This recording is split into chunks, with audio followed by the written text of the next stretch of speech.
Hi, everybody, and welcome to the For Female Founders podcast series, where we're helping women in business thrive, not just survive. I am your host, Sarah Bundy, and today I'm excited to introduce you to our guest, Michaela Stewart, who is the VP of Operations at Bit3 and the founder and CEO of Atono, which is a CTO, COO, and CPO consultancy firm. Michaela, welcome. Hi, very excited. Yeah, excited to have you here. And you know what? For those of you listening, Michaela and I actually got to meet at a female founder event in Vancouver. And when I was listening to her story, I was like, wow, you are so fascinating, so unique. Where you come from, your background, your journey, what you do for a living, your legacy, just everything was fascinating to me. So I invited Michaela onto the show so that we could hear together what her journey has been and how she got into tech, how she got into being a CTO and a COO and a CPO and a founder. And you've made some pretty incredible products in the tech space as well. So maybe you can help us learn about you. Maybe you can walk us through your journey. Please tell us a little bit about you, where you come from, and how you got into tech. Yeah, so tech kind of started a bit as an accident for me. So I have a Bachelor of Arts in International Relations. I focused on Arctic security, actually. That was going to be my career. I was really excited for it. And then back end of my degree, I got a full-time job working at the Schulich School of Engineering at Calgary, establishing 16 different maker spaces in 8 months, which was crazy, absolutely insanity, as well as because I was also doing like my undergrad thesis at the same time. And so it was like 2 a.m. days starting at university, which was great because I had my own office, which was fantastic in undergrad. But I got to learn so much about tech, building all these maker spaces for engineers. So I got to learn about metalworking and how to build these curriculums that these students would then walk through. So learning how do you start in development? How do you start in robotics or 3D printing or woodworking or arts and textiles, and what does that mean to an engineer? So I got exposed to this whole other world that I had never really seen. And then it was pandemic hit in 2020. And so I kept working at the university until September of 2020. And then inevitably, as a lot of people know, Alberta did some pretty drastic university cuts and I got laid off. But it was actually kind of nice because it was the pandemic and I was at home and my partner and I moved to Vancouver and I could just kind of ride out EI and figure out, what is post-degree?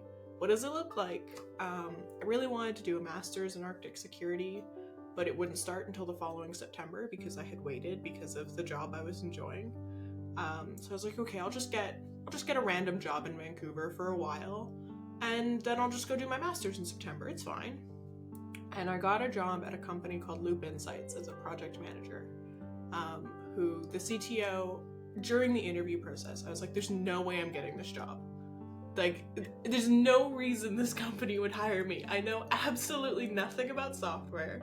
I spent the whole interview talking about 3D printing because it was the only tech I really knew very well. Like, I got really good at it when I was at that Schulich job. And so I spent the whole interview talking about that, and I was like, there's no way I'm even going to hear from this company.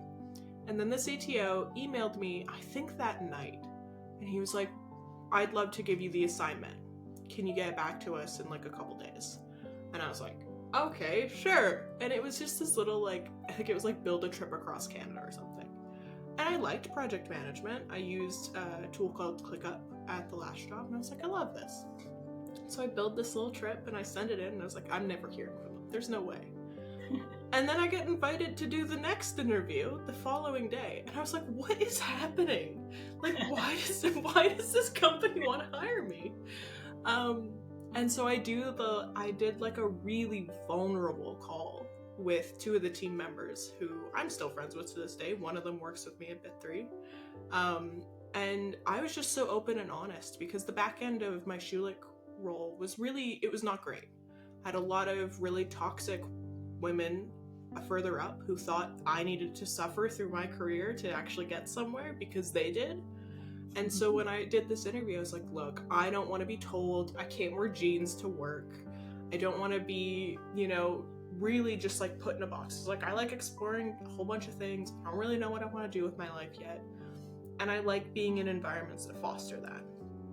And I was like, there's no way after like being that vulnerable in an interview that they would hire me. And I think it was like half an hour later, I got a call from Tamer, who's the CTO at the time. And he was like, I'd like to hire you. Here's the offer. And I went, okay, sure. Why? Oh, sure. That's amazing.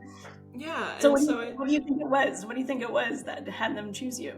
So I'm still friends with Tamer to this day. He's actually our chief architect at Bit 3. And I did have to go back and ask to be like, why did you hire me? What was going through your head? He goes, honestly, I just liked your energy. He's like, I knew you knew nothing. He's like, your 3D printing conversation was interesting. You clearly could show an interest in tech. You clearly had the brains to be able to figure out anything that was put in front of you. And that was what I needed at that time. I was actually his first hire at Loop Insights. He had just started as CTO like a month before he hired me. And so I was the first one that was brought in under him, and everyone else was like inherited staff. And it was very interesting because I was very clearly like his right hand at that company from day one. Like, it was almost like we were the two outsiders together, and building everything about engineering in that company during that time was the two of us in calls all the time. And I went from being like a junior project manager was what I came in as, and I left as the senior operations lead about a year later. And it was a crazy jump. I ended up having basically everyone in engineering who wasn't an engineer reporting into me. And so I was like leading UX designers, product managers, sales engineers. It was just such a leap that I was like, whoa, I didn't know that's what startups were. It's just this crazy environment where you're learning all the time and you're so excited to learn. And when we worked on crazy cool projects at Phoebe. I went to the Oscars doing their digital ticketing solution that year. Amazing. And we did custom solutions, and I got to talk with clients to be like, what's your problem? Not, what are you trying to build? It was always, what's the core problem? And I got really good at driving that out of people. And I really loved it. And so after the Oscars, it was clear Phoebe was going, which they rebranded. Phoebe was going to be going back to being much more of a, we deliver a product. We don't do custom solutions. They were really trying to pivot back to, this is the model we're going to make work.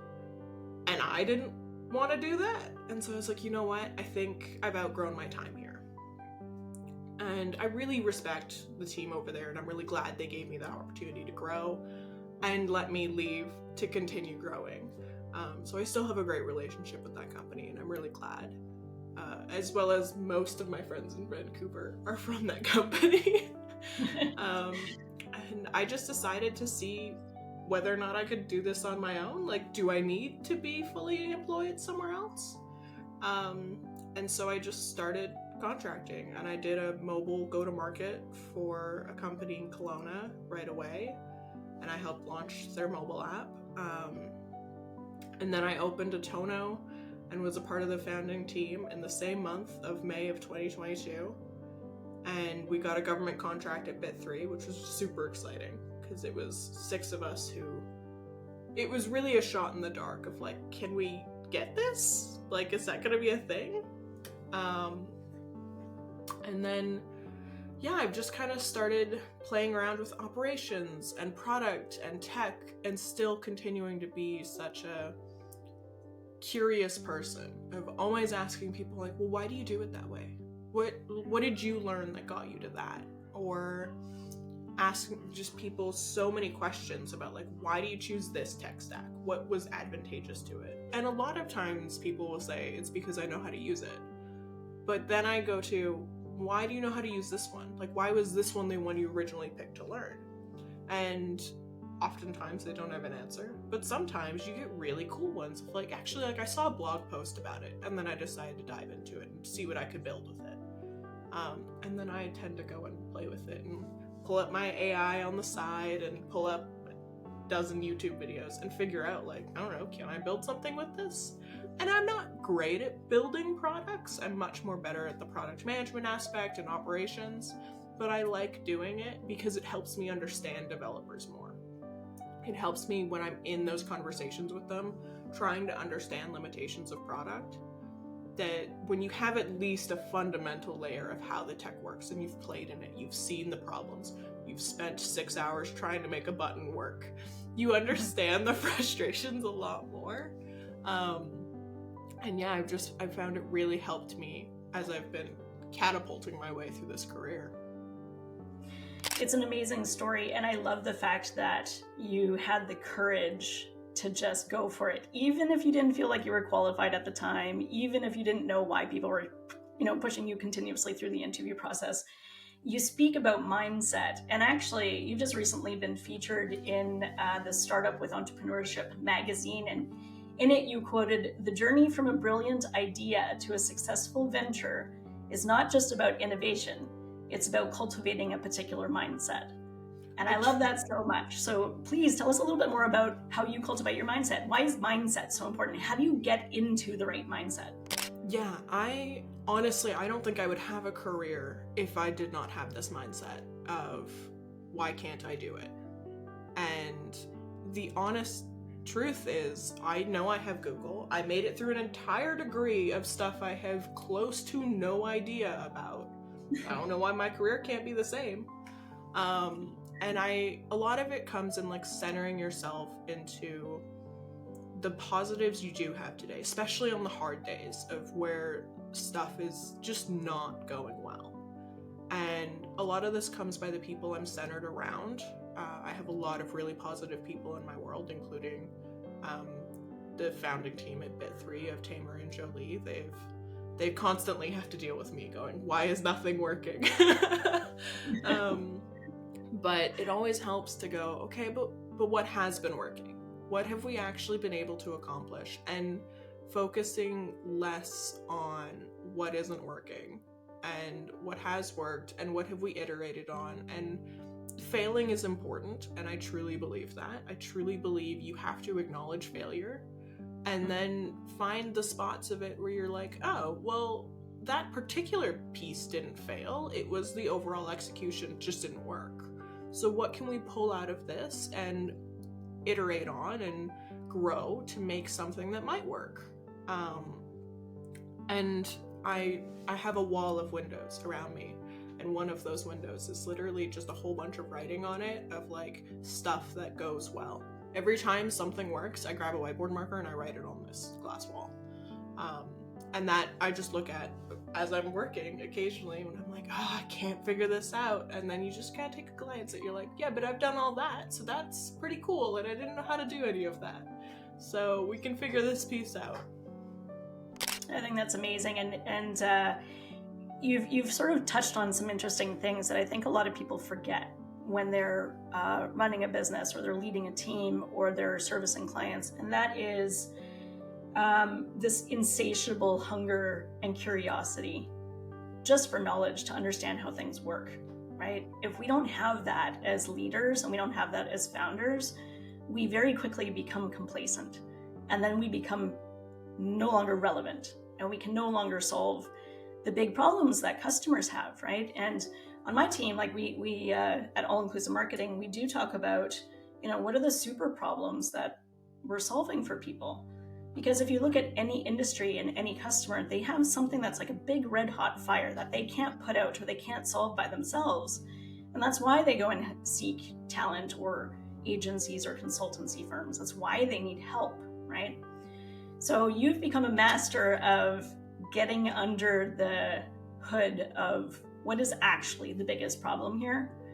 And I think to your point, being able to celebrate the successes or see, things become super problems because they're difficult to solve for, right? They're challenging. So being able to say, here's the good stuff that's worked. How do we get under the hood of this and actually fix the bigger problem? And it sounds like you're doing a really great job of doing that through your curiosity, through trial and error, through the perseverance of knowledge gathering and understanding and getting a good team of people around you. Is that what you say is the key to success, or do you have other tips? My biggest thing that I always coach founders on is your business is an organism. You don't just have an HR problem or a small little product problem or a development problem. The whole thing is one cell. And I once in a workshop literally drew a cell on a whiteboard, and like the mitochondria and all these other pieces, and I labeled them with like operations, product, sales, marketing, because it's one unit. If you split everybody up, you're gonna have much bigger problems. Most of it comes down to the teams aren't being honest with each other about what's going right and wrong. They aren't being honest about, you know what, marketing didn't hit our quotas last week, and we didn't see the engagement we thought we would, or developments, we've encountered some problems. There's a lot of companies have this like, our team is just development. We can only trust people in development. And if we go to talk to marketing, we have to like sugarcoat it of like, no, it's coming. We've had to move it around, And I think the truly great products that we see in the world are built from teams that were honest with each other. Of like, they knew how to work as one unit in one organism, and they grew together in that way. And that's how you get great products out of it. And Michaela, how do you do that? Like, what are the communication tools or systems or culture or, skill sets or personality sets that you need to bring in order to cultivate that type of unity? What have you seen so far? My favorite activity has been, and I've done this at 5 startups now, where we either get on a Zoom call of everybody, or my favorite is doing it in person, which is not always possible, but it works a lot better. And you get everyone in the room, and you have development tell you what product they're building, and you have marketing tell you what product they're marketing, and sales tell you what product they're selling. And then you ask the founder and the CEO, what did he want to be built?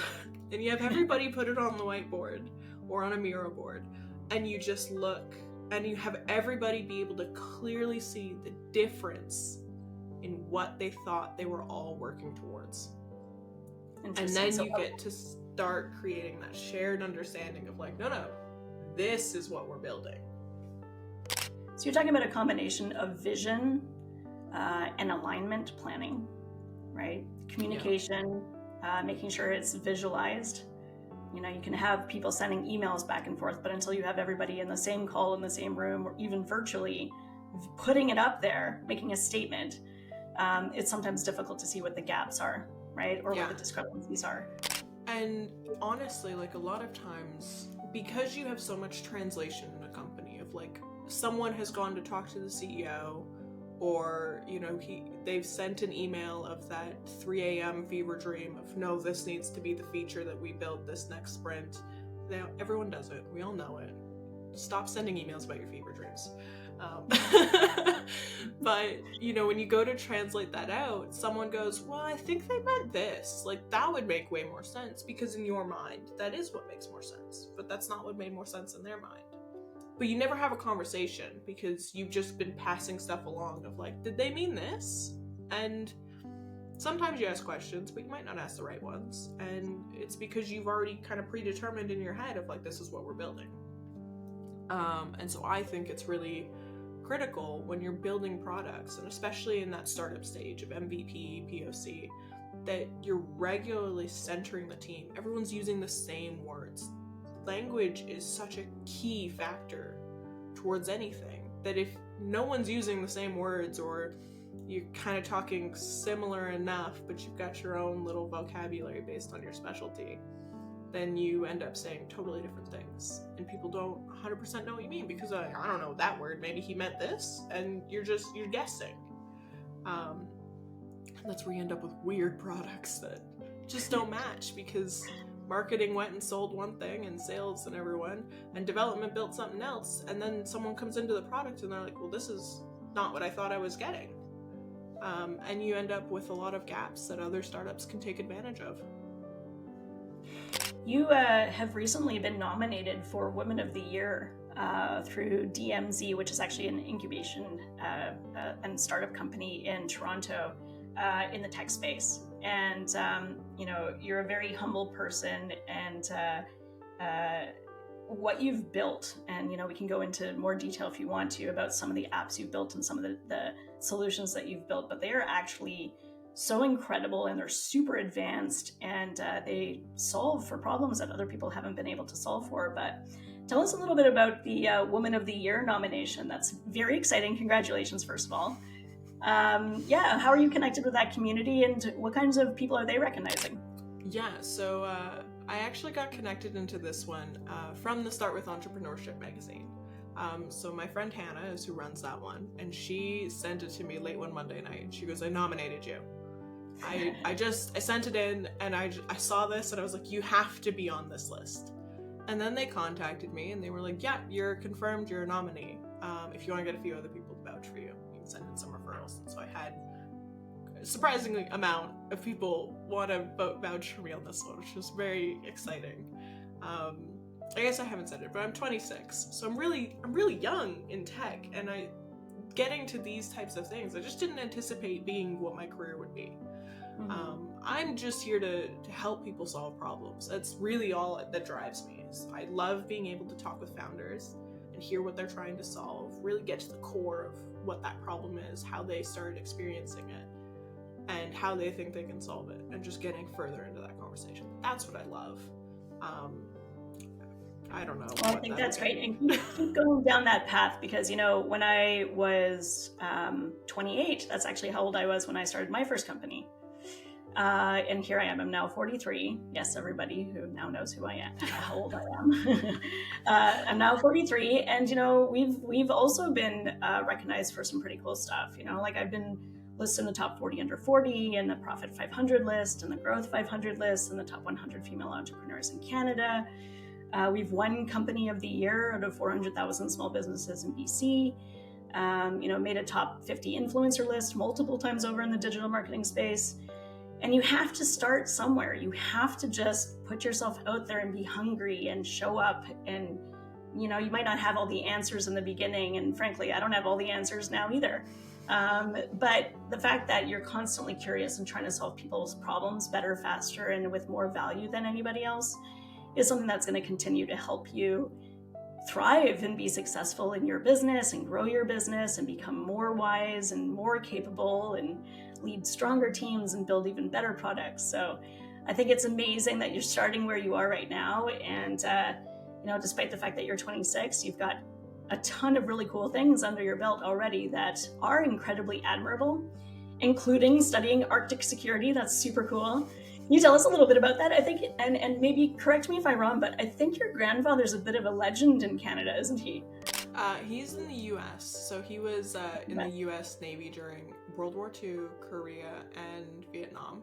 So he fought in all three, which actually as a kid, I didn't know really any of this. He passed away when I was in like the 5th grade, but when I was really young, he had lost an eye in one of the wars, and I don't know that I ever really noticed it, but he'd actually had half of his face reconstructed.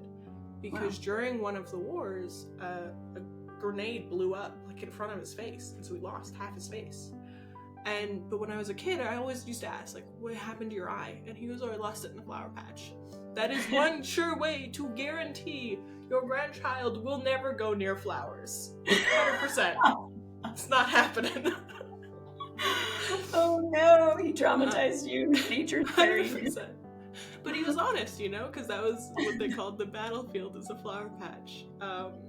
And I used to get a lot of really cool stories, and especially after he passed, it was always a huge interest point for me, is, why did he go and fight? And he was also a civil engineer for San Francisco. He worked on the Golden Gate Bridge, I think in like the 70s. We have actual architecture plans of the Golden Gate at my parents' house. It's very cool. Neat. And it was really interesting to see that flip of like, well, if he was so military driven, why did he switch to being a civil engineer as well? But I think I kind of had that same mentality of like, your one phase isn't all your life.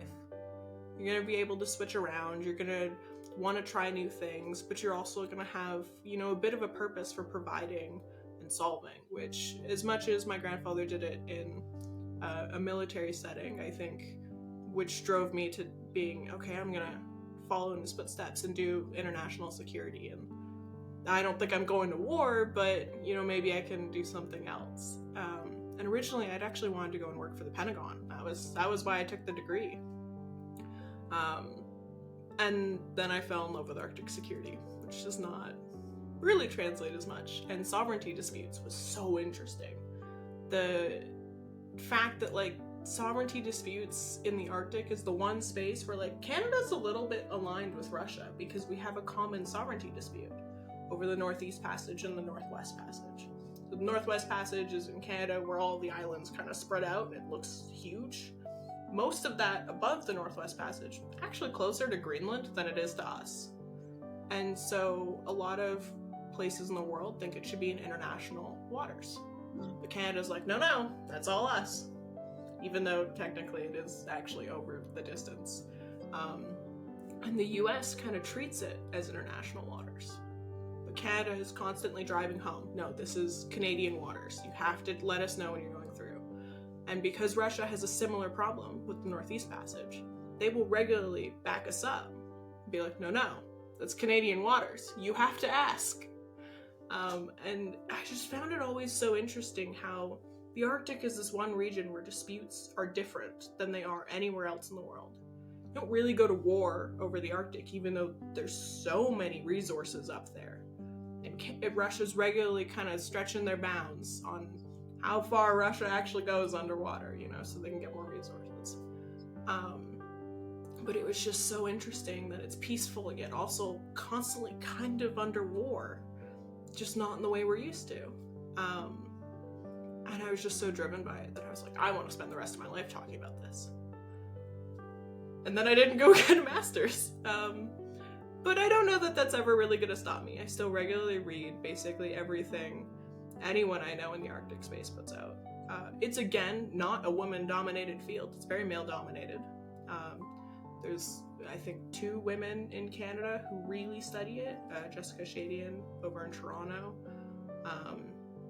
And it's really interesting because I'm like, I went from one male-dominated field to another. Like, my challenges didn't really change. You're constantly kind of battling against that male-dominated factor of being in Arctic or in security or being in tech, and it's interesting that I couldn't find something that maybe would have a little bit less problems. Well, it sounds like you're the kind of person who does like to overcome challenges and solve really hard puzzles. So I think you're in the right place. What do you see for yourself in the future? What do you want your legacy to be? Or even if you just think about the next 5 to 10 years. Yeah, I really want to just be known as a person who is helpful.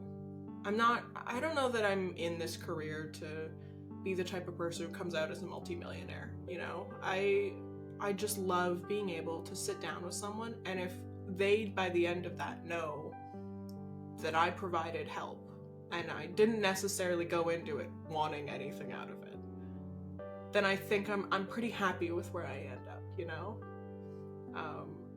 I don't know, I mean, tech is a career that's really interesting. It's changing every 30 seconds of something new coming out, and being able to keep up with that, I think, is a really interesting skill set I have, and being able to problem solve so effectively, of just getting around the bullshit and focusing on what do we actually need to deliver today to get somewhere. I think as long as I'm known for that, I think I'll be happy. That's good. And it's funny, I've been asked a couple times in my career too, like, what do you want to do with your life? What are you trying to achieve? Or what are you trying to accomplish? And I've ticked so many boxes already of what would look like success on paper. But at the end of the day, I just want to help as many people as I can before I die too. And I think there's just something very peaceful and fulfilling about that. So I can relate. And knowing, that you're the one who can make things a little bit better, have an impact where things became more positive and evolved in a positive way because of you. And you don't need anything back, and you don't necessarily need the recognition. It's just, did I make a difference? So Yeah. I appreciate you and I appreciate the sentiment. We are out of time, but Michaela, so lovely to catch up with you. Really love hearing your story and how you got into tech and a little bit about the Arctic security and space. That was really interesting too, something that I think a lot of us don't know much about. So thank you for time. And would you like to leave any last words of advice or a tip or two for women who are getting their businesses started today?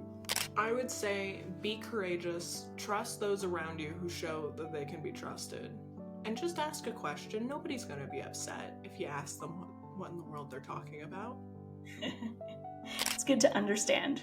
Yeah. We all want to know what people are talking about, right? So good stuff. Well, thanks for being with us, Michaela, and looking forward to seeing your career and your business thrive as well. Keep up the great work out there. You too.